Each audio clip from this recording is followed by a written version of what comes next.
खुशामदीद दोस्तों, राम राम सलाम। मैं हूं आपका भाई धर्मपाल मलिक। धर्मपाल मलिक यूट्यूब चैनल पर आपका स्वागत है। भाइयों, मैं आपके को आज एक गांव की कहानी सुनाऊंगा। ये गांव है गांगोली गांव। ये हमारे जींद जिले का ही गांव है। इसकी तहसील सफीदों है और ये एक बड़ा ऐतिहासिक गांव है। जैसा कि आपको पता ही है, हम इन हरियाणा की हिस्ट्री के ऊपर वीडियो बनाते हैं। इस गांव से भी एक हिस्टोरिकल घटना जुड़ी हुई है। सन 1824 के अंदर जींद का राजा संगत सिंह था और उसकी सेना ने इस गांव के ऊपर अटैक किया था और इस गांव ने जींद के राजा की सेना को हरा दिया था। और वो घटना मुझे जो नहीं, मैं काफ़ी दिनों से इंतज़ार में था। मेरे बहुत से भाइयों ने या मेरे जो सब्सक्राइबर हैं उन्होंने मेरे को फ़ोन भी किए कि आपने लजवाना की घटना के ऊपर जो 1854 में लजवाना के लोगों ने, दलाल जाति के लोगों ने, भूरा और निंगाहिया नंबरदार उसके हीरो थे, उन्होंने जींद के राजा के खिलाफ, स्वरूप सिंह के खिलाफ विद्रोह किया था।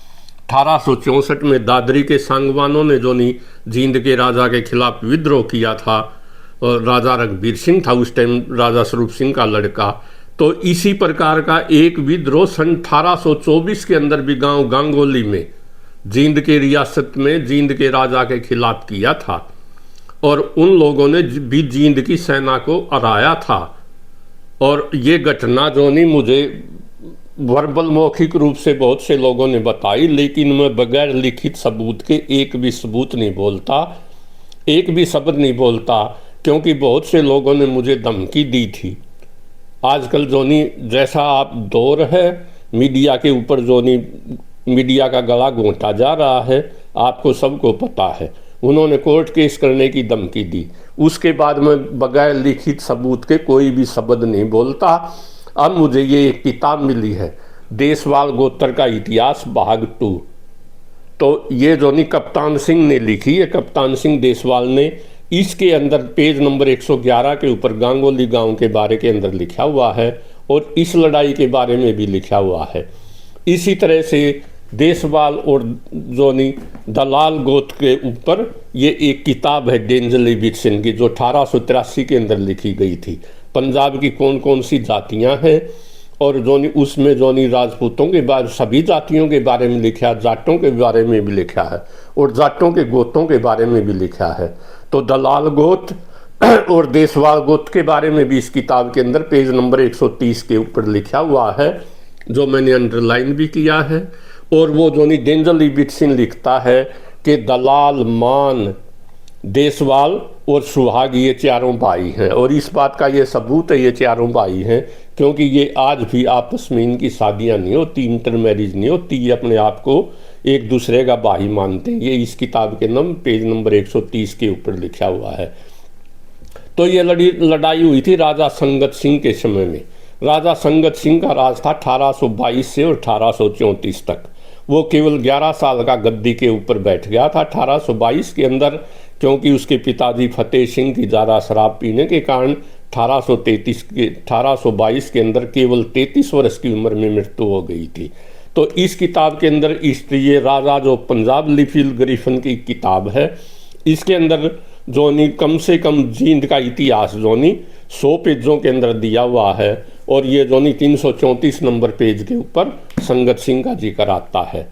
तो इस किताब से भी ये मटेरियल लिया गया है।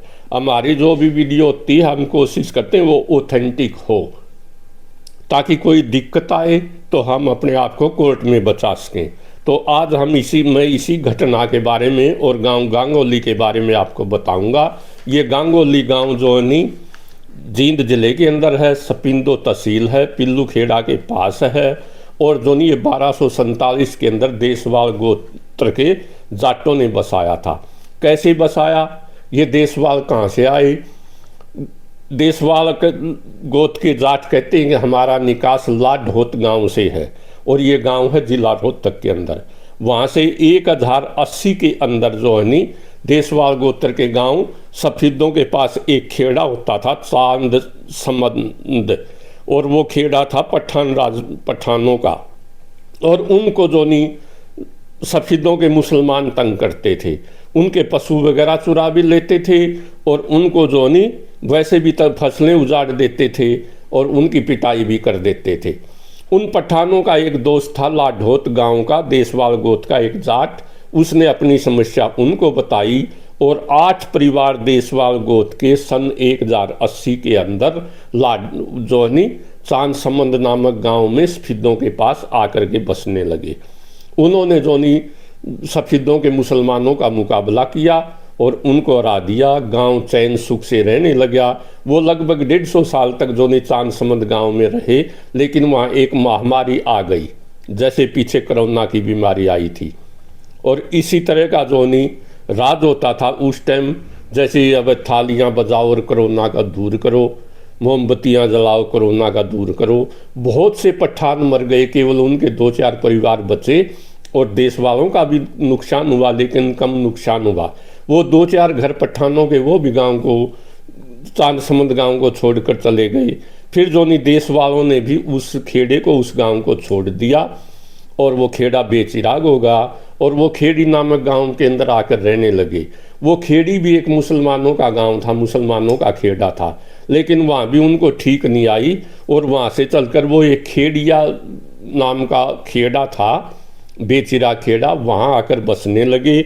और खेड़िया के पास एक माउंड था, टीला था ऊंचा, जैसे राखी गड्डी के अंदर टीले हैं।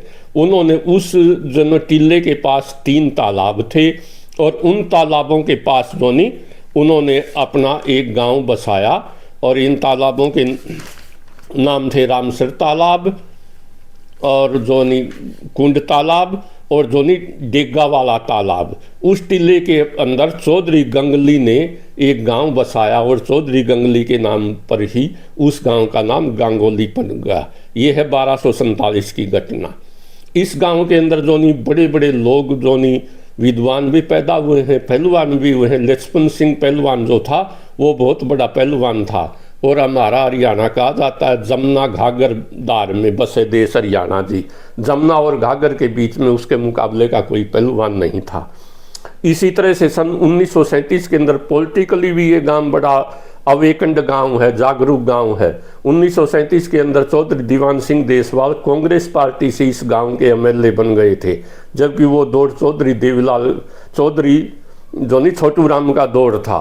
आप ये देखिए, ये लोग हमेशा सत्ता के खिलाफ लड़ने वाले लोग हैं। 2019 के अंदर भाजपा का राज था, लेकिन उन्होंने सुभाष देसवाल को, गांव गांगोली के रहने वाले, उनको इंडिपेंडेंट एमएलए बना दिया।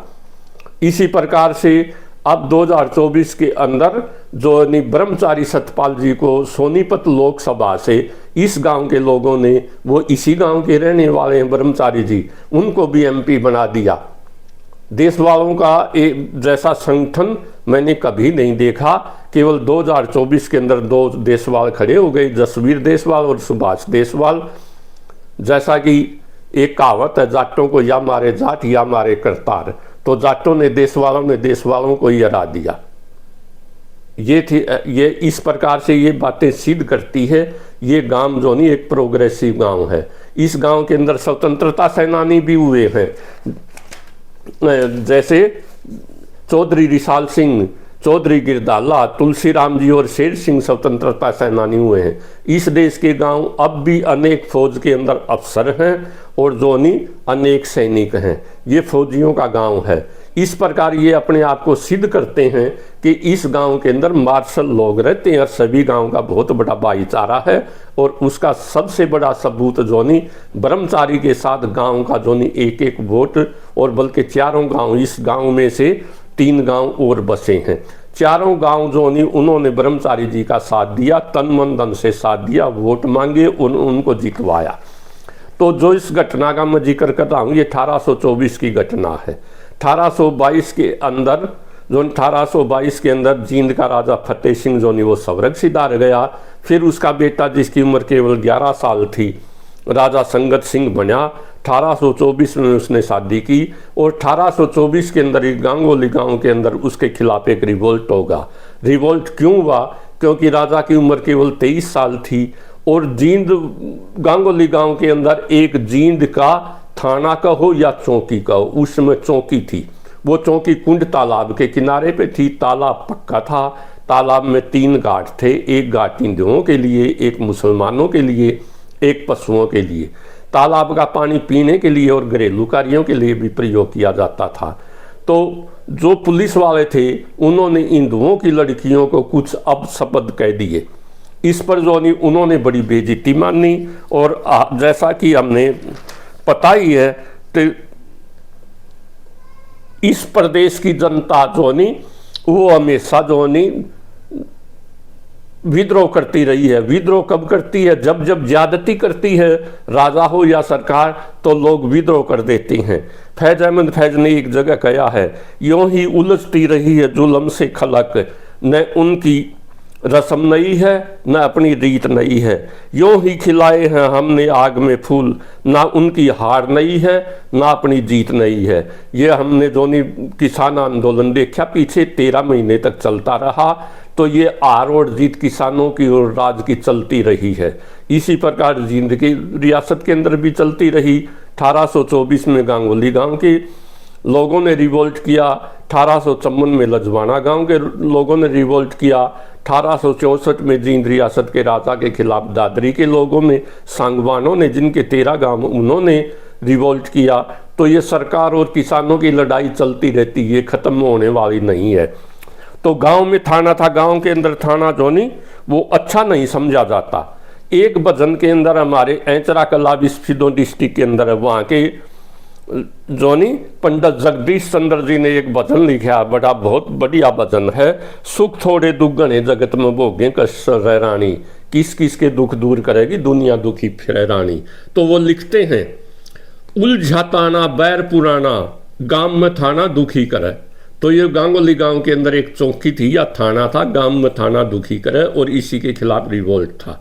तो पंडित जी लिखते हैं, उलझा ताना बैर पुराना, गांव में थाना दुखी करे, मैला बाना क्रोध उठाना, ज्यादा खाना दुखी करे, दूर शमाना पैदल जाना, बोझ काल्याना दुखी करे, मिले उलाना जुल्म कमाना, गरीब सताना दुखी करे, सुर बिन गाना दुखी करे, बस नू जगदीश डरे रानी, किस किस के दुख दूर करेगी या दुनिया दुखी फिरे रानी, सुख थोड़े दुगने जगत में भोगे कष्ट सरे रानी। तो गांव के अंदर थाना था और थाना लोगों को दुख देता था, इसलिए लोगों ने उन्होंने जब औरतों के साथ बदतमीजी की, राजा संगत सिंह के पास गांव के मौजूद लोग पंचायत पेश हुई कि हमारे गांव से थाना उठा लिया जाए या इन सिपाहियों की बदली कर दी जाए। राजा ने कोई ध्यान नहीं दिया, क्योंकि 1824 के अंदर राजा की उम्र 13 साल थी और उसकी नई नई शादी हुई थी शाहबाद के अंदर जोनी चौधरी सरदार रणजीत सिंह की लड़की के साथ। वो अपनी मस्ती में मस्त था। फिर लोगों ने कहा पंचायत हुई, अब क्या किया जाए। उन्होंने कहा चलो इन सिपाहियों का इलाज करते हैं। गांव के अंदर एक बनिया था और वो पुलिस के सिपाही वहाँ पर सामान लेने के लिए, खरीदने के लिए आते थे। और आपने देखा होगा गांव के अंदर जोनी गांव के बाहर तालाब होते हैं, अक्सर हरियाणा के गांव जोनी ऊंचाई पर बसे हुए होते हैं, उसमें एक साहूकार भी होता है, बनिया भी होता है, और बनिए की हवेली तकरीबन लगभग जोनी गांव के बीच में होती है और एक तंग गली के अंदर होती है, और जो उसका रास्ता आगे से बंद होता है, ब्लॉक होता है, ताकि चोरी वगैरह का डर कम हो जाए और चोर घुसे तो उन्हें भागने का मौका ना मिले। इस प्रकार से वो गांव वालों ने कुछ जोनी जवानों की ड्यूटी लगा दी। पुलिस वाले जोनी एक कर बनिए के सामान लेते रहे और वो उनका कत्ल करते रहे। उस समय 13 सिपाही थे गांगुली गांव की चौकी के अंदर। उन्होंने 11 सिपाहियों का जोनी हत्या कर दी और उनको जोनी बेटोड़ों के अंदर फूंक दिया। फिर इकट्ठे 2 सिपाही गए, उनमें से एक का जोनी गांव के उन युवकों ने जिनकी ड्यूटी लगाई थी कत्ल कर दिया और एक सिपाही भागकर जींद आ गया। उसने राजा संगत सिंह को बताया कि इस तरह से सभी सिपाहियों का कत्ल कर दिया गया है। तब राजा सेना लेकर के गया, गांव वालों ने मुकाबला कर लिया, क्योंकि उस समय राजा के पास भी घोड़े तलवारें और भाले थे और गांव वालों के पास भी घोड़े और तलवारें भाले होती थी। आज की तरह तो था नहीं कि टैंकों से गांव के ऊपर अटैक कर दिया जाए या हवाई जहाज से कर दिया जाए। आजकल तो जोनी सरकार से जीतना बहुत मुश्किल है, परिस्थितियां बदल गई हैं। तो 6 महीने तक इस तरह से मुकाबला चलता रहा। आखिर में राजा ने हार मान ली और जोनी समझौता हो गया। तो राजा ने कहा मुझे केवल गांव के फिरनी से निकलने दिया जाए और मैं अपनी जीत मान लूँगा। तो इस प्रकार समझौता हो गया। और 1834 के अंदर बसिया के अंदर जो लुधियाना के पास है, वहाँ पर राजा की अधिक शराब पीने के कारण राजा संगत सिंह की केवल 23 वर्ष की उम्र में मृत्यु हो गई। उसके कोई संतान नहीं थी। फिर 1837 के अंदर, क्योंकि जींद रियासत का पहला राजा जो नहीं वो गजपत सिंह था, उसके बाद उसके 3 लड़के थे, मोहर सिंह, भूप सिंह और बाघ सिंह। और जो नहीं बाघ सिंह बिचला लड़का था। राजा गजपत सिंह ने 1763 के अंदर जींद रियासत को बनवाया था। उसके बाद 1789 में उसकी मृत्यु हो गई। उसका बेटा बाघ सिंह गद्दी पर बैठा। वो अंग्रेज़ों का पिट्ठू था। उसने अंग्रेज़ों के साथ समझौता किया और प्रोटेक्टेड स्टेट बनाई। राजा गजपत सिंह, यहाँ नोट करने वाली बात यह है, वो महाराजा रणजीत सिंह का सगा नाना था और राजा बाघ सिंह उसका सगा मामा था। और राजा संगत सिंह बाघ सिंह का पोता था। तो उसका मोर सिंह तो पहले ही मर गया था, बाघ सिंह राजा बना। और उसके एक लड़का था भूप सिंह, उसके संगरूर का इलाका जो नहीं उसके हिस्से में आया था। भूप सिंह का लड़का था करम सिंह और उसका लड़का था स्वरूप सिंह। स्वरूप सिंह 1837 के अंदर दिल्ली का इसका जींद का राजा बना। लेकिन वो जो नहीं एक बड़ा ग्रीवेंसेस रखता था गांगुली के प्रति। उसने एक पॉलिसी बनाई कि बड़े गांवों को तोड़ा जाए। उसने इसलिए 1841 के अंदर गांगुली गांव को तोड़ करके 1861 के अंदर उसने जो नहीं 1861 में तो जो नहीं बाखेड़ा बसाया था।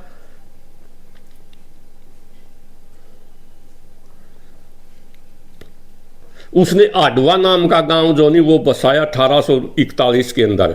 आडवा एक खेत, उसने कहा भाई गांगुली गांव को तोड़ा जाए। उसने आडवा गांव, उसको आडा खेड़ा कहते थे। खेतों के अंदर जैसे जो नहीं दोनों ठोले, गांगुली गांव के अंदर 2 ठोले थे, दादा चेला के नाम से चलान पाना और दादा नथु के नाम से नथुआन पाना। दोनों ठोलों से लेकर उसने आदमी आडा खेड़ा के ऊपर बसाए। आडा खेड़ा से ही आडवा बन गया। फिर जो नहीं 1854 के अंदर लजवाना की लड़ाई हुई, उसमें राजा स्वरूप सिंह था। उसी स्वरूप सिंह ने फिर जो नहीं गांगुली गांव को तोड़ा और 1861 के अंदर फिर गांव को तोड़कर बाघखेड़ा नाम का एक गांव बसा दिया। क्योंकि राजा बाघ सिंह जो नहीं वो उसके दादा का सगा भाई था और जींद का राजा था। और संगत सिंह का जो नहीं जिसकी जगह स्वरूप सिंह राजा बना था वो उसका दादा था। इसी प्रकार 1864 के अंदर दादरी के लोगों ने जो नहीं विद्रोह कर दिया, सांगवानों ने। फिर उसने गांगुली गांव को तोड़ा और 1870 के अंदर गांगुली गांव का एक दड़ा खेतों में बसा दिया। उस दड़ा के नाम से ही दडोली बसा। ये दडोली ये 1870 के अंदर बसा है। बाखेड़ा 1861 में और जो नहीं आडवा गांव 1840-41 के अंदर बसा है। तो आज गांगुली से देश वालों के 4 गांव हैं। वैसे तो गांव में 36 जातियाँ होती हैं, लेकिन जिसकी मेजोरिटी होती है उसी का गांव गिना जाता है। तो ये देश वालों का ये ऐसा इस इलाके के अंदर गांगुली और उसके आसपास दडोली गांव मेरा एक बहुत प्यारा गांव है। क्योंकि मैं आचार्य बलदेव को बहुत पसंद करता हूँ और आचार्य बलदेव ने 1990 के अंदर दडोली गांव के अंदर एक गौशाला खोल ली थी। मैंने उसको देखा है। आचार्य बलदेव के बारे में बताता हूँ। ही वाज द ट्रू आचार्य। रामदेव का भी आचार्य था। रामदेव तो पैसे के पीछे पड़ा हुआ है, लेकिन आचार्य बलदेव ने कभी पैसे को हाथ नहीं लगाया। वो उस जमाने में और सिर लगे हुए थे। उनके जो नहीं आचार्य बनने की भी एक कहानी है। वो स्वामी ओमानंद सरस्वती जी के शिष्य थे। मैंने स्वामी ओमानंद सरस्वती जी से भी मिला हूँ मैं, जिन्होंने झज्जर गुरुकुल की स्थापना की और अपनी 18 एकड़ जमीन गुरु बेच के गुरुकुल को पैसे दे दिए। उनकी पत्नी ने भी जो नहीं ब्रह्मचारी रहते हुए उसने भी जो नहीं फिर संन्यास ले लिया था और वो भी आर्य समाजी थी। तो आचार्य बलदेव आचार्य जो नहीं भगवान देव जी के शिष्य थे। उनकी एक सगाई हो, वो ओरसर लग गई। उस जमाने में ओरसर की बहुत बड़ी जो नहीं वो नौकरी समझी जाती थी और उनकी सगाई हो गई। वो कन्या 10वीं में पढ़ती थी, लेकिन दुर्भाग्य से शादी से पहले ही वो गंडासे के अंदर किसान की बेटी थी, चारा काट रही थी और उसका दायां हाथ यहाँ से कट गया। तो आचार्य बलदेव की माता ने और घर वालों ने कहा हम तो इसके साथ शादी नहीं करते, जबकि आचार्य बलदेव ने उस लड़की को देखा भी नहीं था। वो देखने नहीं गए थे। उस टाइम ये ज़माना नहीं था कि लड़कियों को लड़का देखने के लिए जाए।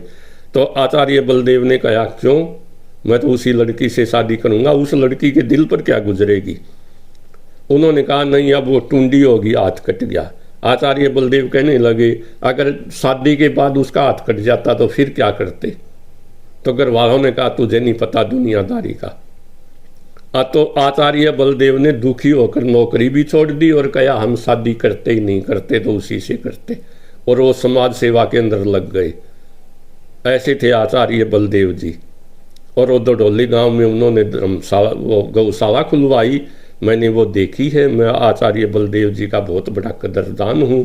तो ये दडोली गांव जो नहीं एक प्रसिद्ध गांव है, आजकल वहाँ एजुकेशन के लिए भी काफ़ी स्कूल हैं, और जो नहीं गांव जो नहीं बड़ा प्रोग्रेसिव गांव है ये। और ये थी मोटी मोटी बातें दडोली गांव के बारे में।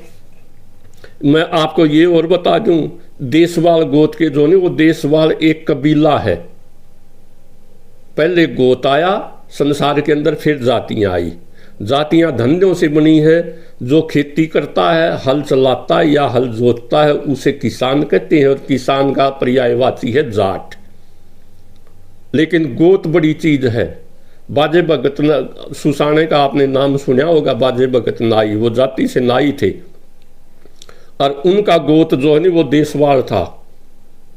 और वो लिखते हैं जैसे जब राजा फद्दू होता है या राजा के अंदर योग्यता नहीं होती तो जनता विद्रोह कर देती है, जनता त्राही त्राही करने लगती है। इस प्रकार से संगत सिंह जो नहीं बच्चा भी था, शराबी कबाबी भी था, उसमें योग्यता नहीं थी। लेकिन जो नहीं बाजे भगत ने कब लिख दिया था, 1938 में तो वो संरक्षित हार गए थे, और उस टाइम देश के अंदर डेमोक्रेसी भी नहीं थी। तो बाजे भगत ने लिख दिया था सारा गदर माच जागा, राजा बिन सुननी पड़ जा, ज्ञान बिनायो हृदय सुनना, अंधन का चाहे घर बढ़ जा, चंदा बिना रात हो सुननी, देख अंधेरा जी डर जा, दूरते जोड़ा वीर मर्द का मन बता कुकर सर जा, जंगल के में फिर भटकती है हिरणी सुननी डार बिना, और ब्राह्मण सुनना वेद बिना, छत्री सुनना हथियार बिना, बेटे बिन हो माँ सुननी, गोरी सुननी बरतार बिना। तो बाजे भगत का गोत विदेशवाल था। वो ये ले उस समय की स्थिति को देखो, जो 1824 में भी ये स्थिति थी, 1938 में भी यही थी, आज भी यही है। जो भी जिसके अंदर आज को चलाने की योग्यता नहीं होगी, गलत नीतियां बनाएगा, उसके खिलाफ लोगों डेफिनिट विद्रोह होगा। हथियार है सब पूंजीपतियों के, जातिवाद के नाम पे तोड़ना, धर्म के नाम पर तोड़ना। लेकिन ये हरियाणा का समाज है, ये इतना जल्दी बटने वाला नहीं है। लोगों में समझ आएगी देर और सबेर, और सबका इलाज होगा जो गलत नीतियां बनाते हैं। Be positive. इसलिए मैं तो आपसे यही कहता हूँ भाइयों, न धर्म के झगड़ों में पढ़ो, न जाति पाति में पढ़ो। हम सबका एक ही जाति है, मानव जाति, और एक ही धर्म है, मानव धर्म। और हम इकट्ठे होंगे तो समस्याओं से बच जाएंगे, वरना तो हमारे बूढ़े कहा करते आठों दड़ी रेत में, वरना तो जैसी परिस्थितियां आप देख ही रहे हैं। तो ये थी आज की वीडियो की मोटी मोटी बातें। जय हरियाणा, जय हरियाणवी, धन्यवाद। अगर आपको वीडियो पसंद आए तो इसे शेयर करना और चैनल को सब्सक्राइब करना। Thank you very much.